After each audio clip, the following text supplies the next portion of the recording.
और देखिए कि था जिसका इंतज़ार वो शाहकार आ गया। तो बांगे दरा अल्लामा इकबाल का पहला मजमूआ कलाम है। उसी की एक नज़्म बच्चे की दुआ वो नज़्म है जिससे हम अपनी सुबह का आगाज़ किया करते थे। ये नज़्म मशहूर शायरा मेटिल्डा बेथम एडवर्ड्स की नज़्म अंग्रेज़ी नज़्म से माखूज़ ज़रूर है, लेकिन अल्लामा इकबाल ने इसे उर्दू की मनाजात में जिस तरह संवारा है, ये उनके फ़न की मेराज है। मासूम बच्चों के होठों से मासूम दुआओं के अल्फाज और उसकी सादगी इस नज़्म का हुस्न है। ये वो नज़्म है जो बच्चों के मुँह ही से अच्छी लगती है।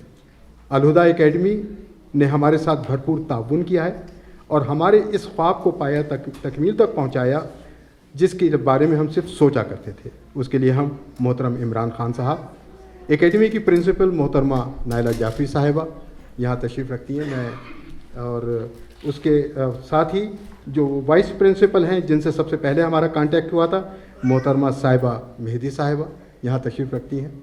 और ये इन तमाम का ताउन रहा। और ख़ास तौर पे मैं अज़ीज़ सुल्ताना साहिबा का तज़किरा करना चाहूँगा। ख़वातीन हज़रात, आपकी तालियों में अलहुदा एकेडमी।